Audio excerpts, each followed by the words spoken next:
Welcome, everybody, to the Single and Stiletto Show. I'm Suzanne Oshima, and I'm a matchmaker and dating coach at Dream Bachelor and Bachelorette. I'm also the founder of Single and Stilettos. Today, we have on our show Iris Benrubi, she's a relationship and intimacy coach at Simply Success.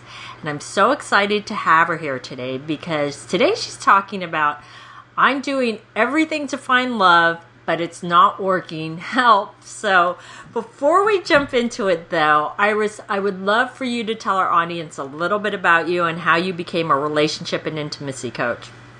All right. So quite a few years ago, about 16 or 17 years ago, my daughter brought home a letter asking anybody who wanted to teach parenting. At the time, I figured I didn't need any help teaching and learning how to be a good parent, but I wanted to learn how to stand up in front of a group. And as I learned the principles and I happened to apply them to my children, I realized, oh my God, life is so much easier when I can apply these psychologically sound principles. And I decided I want to go back and do my master's in counseling psychology.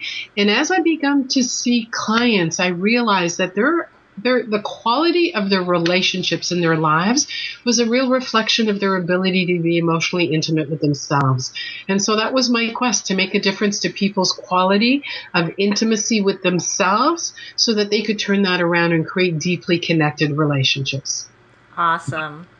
Well, so Iris, a lot of times I find that women get so frustrated and they feel like they're doing everything. And there's a point where they almost want to give up. And I'm always like, no, you can't give up. This is the worst thing that you could do is give up. So tell us the first tip on how a woman can, find love. Yeah, I'm going to say the first thing that comes up for me is really start to do the things that she loves. Wouldn't it be wonderful to meet a man who has the same hobbies that you do? Whether it's dancing, whether it's singing in a choir. But if you can start to do the things that you love, what you project is a woman that's satisfied.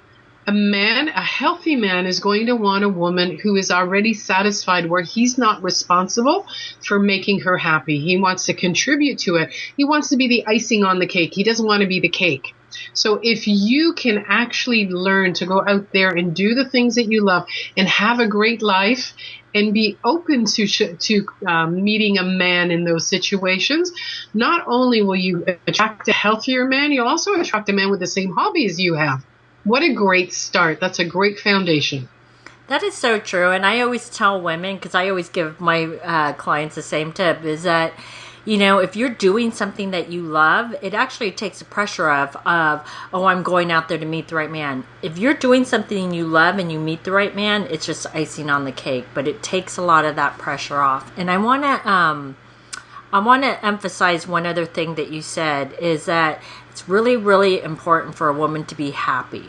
Mm-hmm. Because if you're not happy in your own life, no man is going to make you happy. So tell us your second tip, Iris. Yeah, I think my second tip is start to notice how you communicate with a man. Do you communicate by complaining? What he's stopped doing, what he's not doing anymore. You never, pick me up, or you never make plans anymore. And men don't do well with complaints. As women, when we hear our girlfriends complain, we're like, okay, how can I do that differently? So we're different.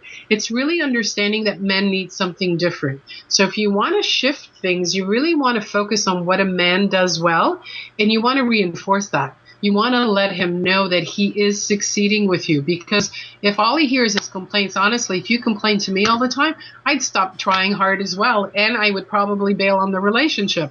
So if you want a good man to hang around, you want to let him know that he's making a difference to the quality of your life. Yeah, and I think it's important not to take a man for granted in the things that he does for you, because all a man wants to do is make you happy.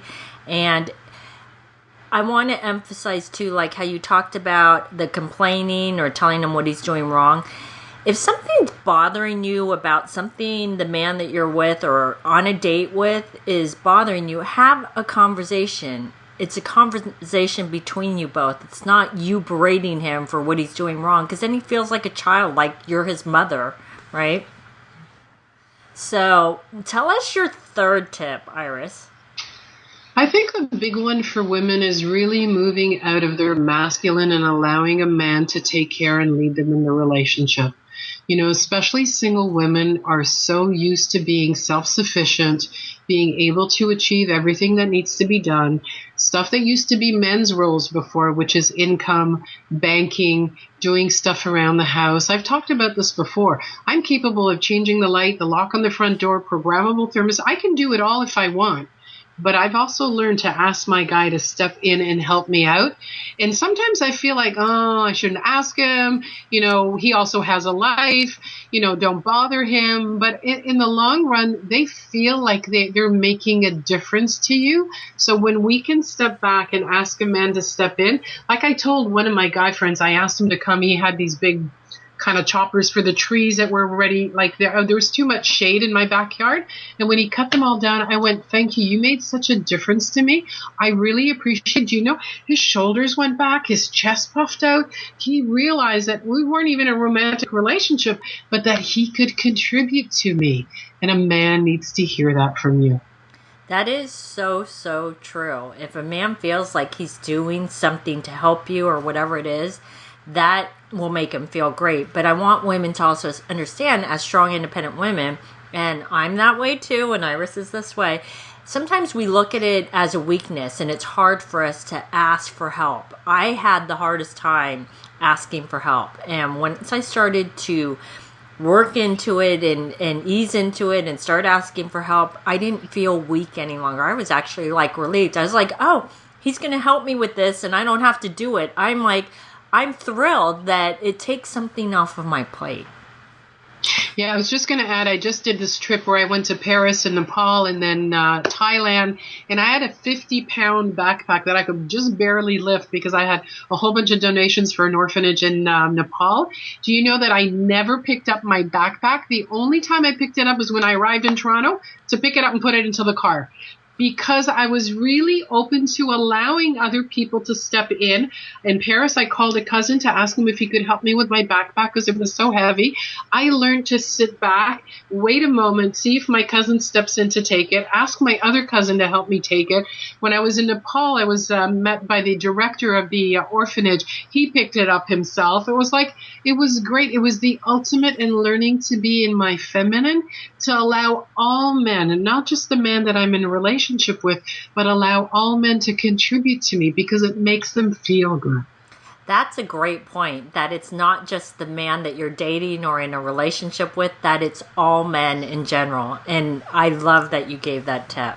Well, these have been some great tips, Iris. So tell our audience how they can find you.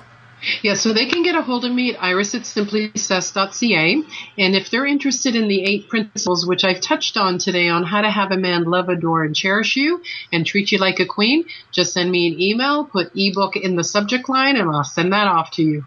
Awesome. Well, thanks everybody for joining us on the Single and Stiletto Show. Our show is available both in video format and podcast format. If you like to view the videos, you can go to singleandstilettos.com. And if you would like to get the podcast, you can download it from iTunes. If you'd like to get our free ebook on the 3 secrets guaranteed to attract any man based on scientific research, you can click right here on the video, or you can go to singleandstilettos.com.